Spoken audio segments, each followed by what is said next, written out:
جی شاشوت دھرم کو قبول کرنے کے لیے. ہم تو کہے کہ بھیا شاشوت دھرم تو ہمارا ہی دھرم کا نام ہے. اسلام کا پرانا نام شاشوت نام. آپ نے اگر قبول ہی کیا ہے تو ہمارے مذہب کو ہی قبول کیا. بس کوشش تو یہ کہوں گا، میں تو یہ کہوں گا کہ اس کو سمجھنے کی آپ کوشش کرو کہ شاشوت بولتے کس کو، شاشوت کا مطلب کیا، میننگ کیا. صرف رٹ لینے سے نہیں ہوتا. 2-3 روز پہلے ایک صاحب آئے، بڑی پرچی لکھ کر کے، اس میں سوالات پر سوالات، بہت سارے سوالات ریفرنس سے لکھ کر کے لا. طوطے کے طرح رٹنے سے کام نہیں ہوتا، بلکہ ریالٹی کیا ہے اس کو دیکھ کر اس پر عمل کرنے سے کام ہوتا ہے، اس کے اوپر ریسرچ کرنے سے کام ہوتا ہے. میرے مسلم بھائی، بہت محنت کے بعد، بڑی قربانیوں کے بعد اسلام ہم تک پہنچا. حضرت نوح علیہ السلام کی کشتی پہاڑی پر رکی، وہاں سے ایک نئی زندگی، نئی دنیا کی شروعات ہوتی. حضرت نوح علیہ السلام کا انتقال ہو جاتا. ان کے بچے، ان کے پوتے، ان کے پڑ پوتے، ان کے لکڑ پوتے، 7 نسل کے بعد وہاں پر بھی بت پرستی آ جاتی ہے. وہاں پر بھی وہی بیماری آتی جو حضرت آدم کے بعد آئی تھی. اس کے بعد پھر اللہ تبارک و تعالی حضرت ہود علیہ السلام کو بھیجتے ہیں اس دنیا میں کہ جاؤ آج کی طرف. وہ اتنی بڑی قوم، آج تک ایسی بلڈنگ بنانے والی قوم دنیا میں پیدا نہیں ہوئی. وہ قوم کی پہاڑوں کو تراش تراش کر، پہاڑوں کو کھود کھود کر حویلی بناتی تھی. قوم عاد، قوم ثمود، ان کو بھیجا، لیکن انہوں نے کہا کہ ہو تم مان لو، تم اپنے خدا کی اناپ شناپ جو باتیں ہیں اپنے پاس رکھو، ہم تمہاری بات نہیں مانیں گے. اگر عبداللہ سالم آپ کے اسٹیج پر بیٹھ کر قرآن کریم کی آیت پڑھ کر، احادیث مبارکہ پڑھ کر آپ کو سناتا ہے تو ہمیں اور آپ کو اس کو سن کر اس کو غنیمت جاننا چاہیے، عمل کی کوشش کرنی چاہیے. اگر کوئی مسلمان یوں کہتا ہے کہ ارے ان مولانا کو تو کچھ نہیں ملتا، کرسی پر بیٹھتے ہیں بس تقریر شروع کر دیتے ہیں، اگر آپ کی یہ سوچ ہو گئی تو جس طریقے سے قوم عاد، قوم ثمود اور پھر قوم لوط حضرت ابراہیم کی اور حضرت یوسف کی قوم نے اور حضرت موسیٰ حضرت شعیب کی قوم نے ان کو نکارا تھا، سیم آپ اسی لسٹ میں آپ کا نام چلا جائے گا. حضرت ہود علیہ السلام کو قوم عاد نے کہا، عاد کے لوگوں نے، قوم عاد کے لوگوں نے کہا کہ ہو تم اپنی نئی دین کو بند کرو، ہمارے جو آبا و اجداد کے دین تھے ہم اسی پر رہیں گے. اللہ تبارک و تعالیٰ نے قرآن کریم کے 29ویں پارے کے اندر کہا ہے صاف لفظوں میں، 8 دن اور 8 دن 7 رات تک مستقل طور پر ایسی آندھی چلی، ایسی تیز ہوا چلی کہ پوری کی پوری قوم ایسی ہو گئی بھوسے کے مانند. اللہ تبارک و تعالیٰ نے ان کو اس دھرتی پر بنا دیا. اس قوم کے کچھ لوگ بچے کچے قوم ثمود کے نام سے جانے جاتے. اس قوم ثمود میں اللہ تبارک و تعالیٰ نے اپنے پیغمبر کو بھیجا جن کو صالح علیہ السلام کے نام سے ہم جانتے ہیں. صالح علیہ السلام نے لوگوں سے کہا، اے لوگوں اللہ ایک ہے، اے لوگوں لا الہ الا اللہ، صالح رسول اللہ لا الہ الا اللہ، نوح رسول اللہ لا الہ الا اللہ، ابراہیم رسول اللہ. جب یہ پیغام پیش کرنا ان انبیاء نے، ان رسولوں نے شروع کیا تو ان لوگوں کے پیٹ میں درد ہو جاتے تھے. جن لوگوں کے پیٹ میں سماج کے اندر جو اپنے آپ کو ترم خاص سمجھتے تھے، انہوں نے کہا کہ اچھا سارے کی یہ ضرورت، سارے تم کب سے نئے دین کی تبلیغ کرنے لگے؟ اگر واقعتاً تمہارا خدا صحیح ہے، اگر واقعتاً تمہارا اللہ پرفیکٹ ہے تو تم اس پہاڑی سے ایک اونٹنی کو نکال کر دکھاؤ. اللہ سے دعا کی، اللہ تبارک و تعالیٰ نے پہاڑ کو پھاڑ کر ایک اونٹنی کا جنم ہوتا. اسی وقت وہ اونٹنی نکلتی، اونٹنی آتی ہے قوم میں. جب وہ اونٹنی پانی پینے کے لیے جاتی ہے تو پورے کے پورے کنویں کو ختم کر دے، پانی سماپت کر دیتی. قوم کے لوگ بھڑک جاتے، ایسا کیسے ہو سکتا ہے؟ تو حضرت صالح علیہ السلام نے کہا ایک کام کرو، ایک دن تمہاری گائے اور تمہارے جانور پانی پیئیں گے، تم پانی بھرنا، اور دوسرے دن یہ اونٹنی اللہ کی اونٹنی ناقۃ اللہ و سقیاہا، اللہ کی اونٹنی پانی پیے گی بالآخر. لیکن ایک بات سن لو، یہ اللہ کی طرف سے ایک نشانی ہے. کبھی تم اپنی دشمنی کی وجہ سے اس اونٹنی کو غلط طریقے پر اگر تم نے ہاتھ لگایا ہے تو اللہ تبارک و تعالیٰ تمہیں اس دھرتی سے مٹا دے گا. لیکن قوم کے کچھ لوگ تھے، قوم کے کچھ نوجوان تھے، قوم میں اس وقت کے کچھ شرابی تھے، انہوں نے کہا کیا ہے، کچھ نہیں ہونے والا ہے. بالآخر انہوں نے اس اونٹنی کے گھونچ کو کاٹ دیا، ان کے نسوں کو کاٹ دیا. ان کے نسوں کو کاٹ دیا جاتا ہے، وہ اونٹنی مر جاتی ہے. فَدَمْدَمَ عَلَيْهِمْ رَبُّهُمْ بِذَنبِهِمْ فَسَوَّاهَا وَلَا يَخَافُ عُقْبَاهَا. اللہ تبارک و تعالیٰ نے اس قوم کو ایسی سخت پکڑ کی کہ وہ پوری کی پوری قوم تباہ و برباد کر دی گئی اللہ کی نافرمانی کرنے کی وجہ سے.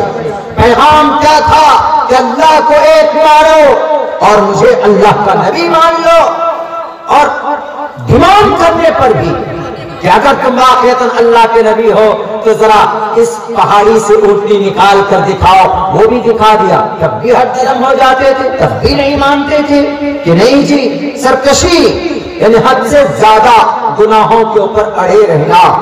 حالانکہ بندہ گناہ کرے، گناہ کرنے کے بعد اگر شرمندگی ہو جائے، اگر وہ آدمی احساس ہو جاتا ہے، اگر اس کا دل پسیج جائے اس کو، تو اللہ سے وہ اللہ کے سامنے روئے گر گرائے تو اللہ تبارک و تعالیٰ اس کے گناہوں کو معاف فرما دیتے.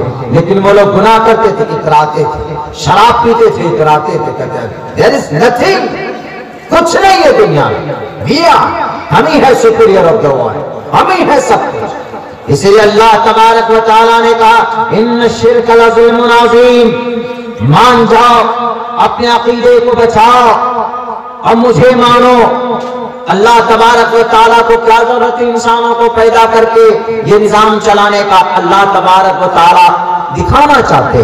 اللہ تبارک و تعالیٰ اس دھرتی کے اوپر ان کا کرشمہ قدرت کیا، انسانوں کو پیدا کیا اور دونوں راستے بتائے، کون سا غلط ہے، کون سا صحیح راستہ. اس کے بعد پھر اس دھرتی پر کون آئے؟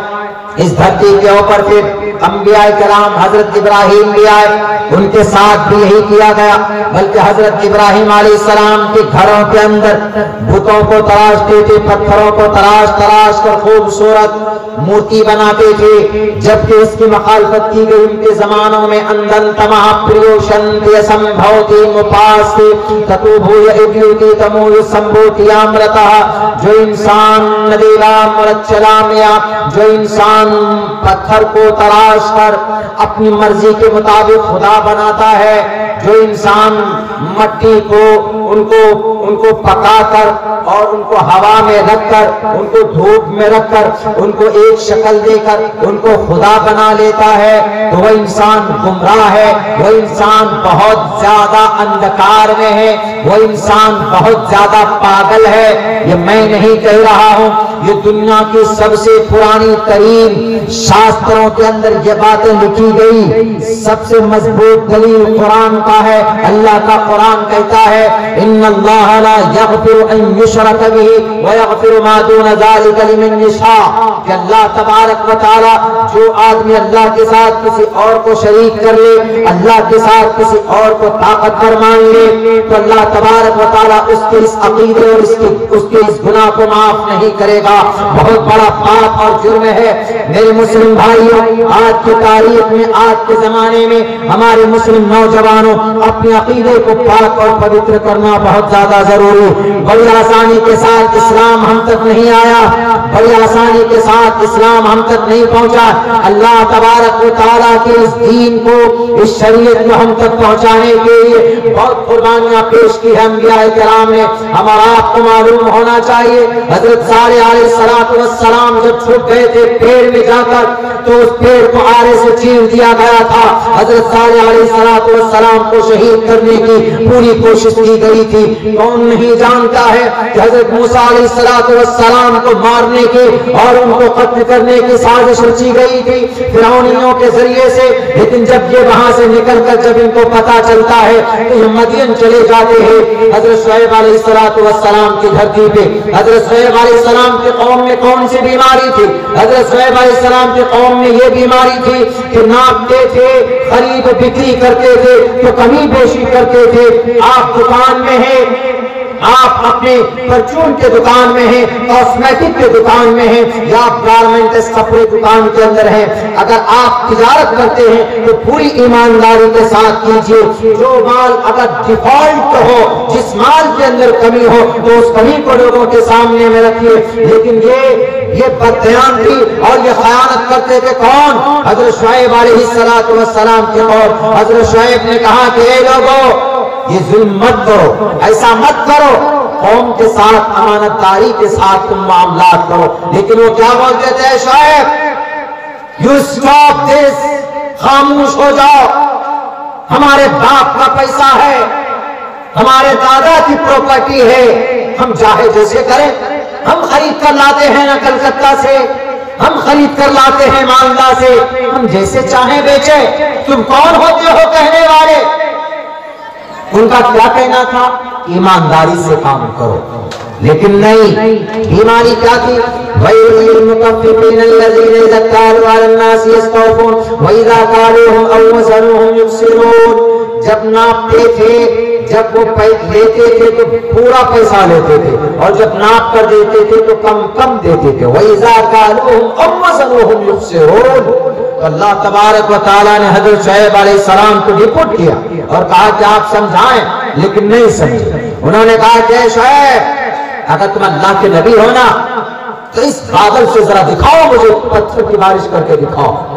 تو اللہ نے ایسا ہی، جب کوئی قوم ضدی بن جائے، جیسے آج ہم ضدی بنے بیٹھے، آج ہم ضدی بنے بیٹھے، ہمارا قرآن ہم سے کیا کہتا، ہماری شریعت ہم سے کیا کہتی، ہم ذرا دیکھ لیں ہمارے میں کتنے مسلمان ایسے ہیں جو ارکان اسلام 5 ہے، ان میں سے جو کنٹینیو دوسرے نمبر کی نماز ہے، بنی الاسلام علی 5 شہادت اللہ الہ الا اللہ و اقام الصلاۃ، نماز کو کتنے لوگ قائم کرتے ہیں، جاننے کے باوجود بھی کہ نماز چھوڑنا بہت بڑا پاپ ہے، جرم ہے۔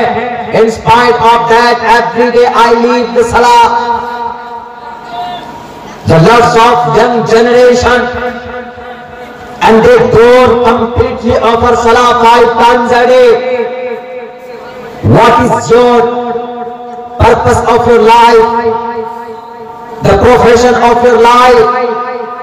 میرے مسلمان بھائیوں، اگر یوگی جی، مودی جی آ کر ہماری مسجد کو شہید کرتے ہیں تو وہ دوسرے نمبر کے ہیں مجرم، پہلے نمبر کے مجرم ہم خود ہیں مسلمان۔ اللہ کہتا ہے قرآن پر شریعت کے مطابق زندگی گزارو، کوئی چنتا نہیں، کوئی فکر نہیں کریں گے تو ختم کر دیے جائیں، تباہ کر دیے جائیں۔ تباہ کیا گیا نا، بخارا، سمرقند، اندلس، تاشقند، سمرقند کی تاریخ میں بات لکھی گئی ہے کہ کچھ لوگ تھے جو نماز پڑھتے تھے، باقی 75% لوگ بے نمازی ہو گئے تھے، 75% لوگ۔ تو اللہ تبارک و تعالیٰ نے چنگیز کو، ہلاکو خان کو مسلط کیا، چنگیز کو، کمیونزم کو، ایک گھر سے چن چن کر کلمے پڑھنے والوں کو باہر نکال کر ان کو ختم کر دیا۔ بخارا، سمرقند، کہاں؟ کون سا بخارا؟ جہاں بخاری شریف لکھی گئی، ابو داؤد شریف، ترمذی شریف۔ تو ہم تو بھارت میں نہ تو کوئی ایسا کارنامہ نہیں ہوا، اگر جہاں پر ایسا ہوتا ہے ہم مسلمان اپنی شریعت کو پسے پشت ڈال کر اگر ہم اپنی مرضی کی زندگی گزاریں گے تو میرے مسلم بھائیوں امپاسبل ہے۔ ہم اگر نماز پڑھتے ہیں اللہ سے مدد مانگیں گے، اگر آپ کی نماز پر کوئی اعتراض کرے گا، اگر یہ لال بجھکر لوگ اتر پردیش کے اعتراض کریں، اگر یہ گجرات کے بڑے بڑے ادیوگپتی اعتراض کرے تو ان کو پکڑ کر بتاؤ تو پڑھو اپنی کتاب میں ہماری نماز موجود ہے، ہماری نماز آپ کی کتابوں میں موجود ہے۔ پتمادارکا جیوا جیو دین مجیتے ترکیانن کوللاکار چترتردے چندر کا پنچمنڈو سنیکتا، دیکھو ہمارا نماز ہے، ہماری نماز تمہاری کتاب ہے۔ اگر ہم دھرم کی بات کرتے ہیں تو دھرم کی بات کرنا کوئی گناہ نہیں ہے، بتاؤ انہیں کہ دھرم کی رکشا کرنا، دھرم کے مطابق زندگی گزارنا یہ ایشور کا منشا ہے اس دنیا میں انسانوں کو بھیجنے کا۔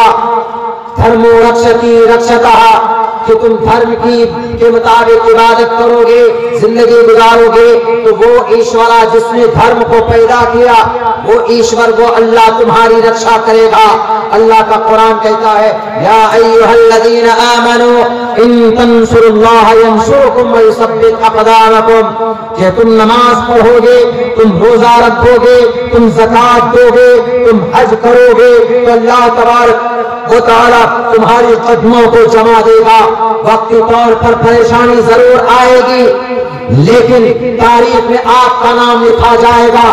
حضرت یوسف کو کنویں میں ڈالا، پریشان ہوئے کہ نہیں ہوئے، لیکن پوری سورت قرآن کریم میں اللہ نے نازل کر دی۔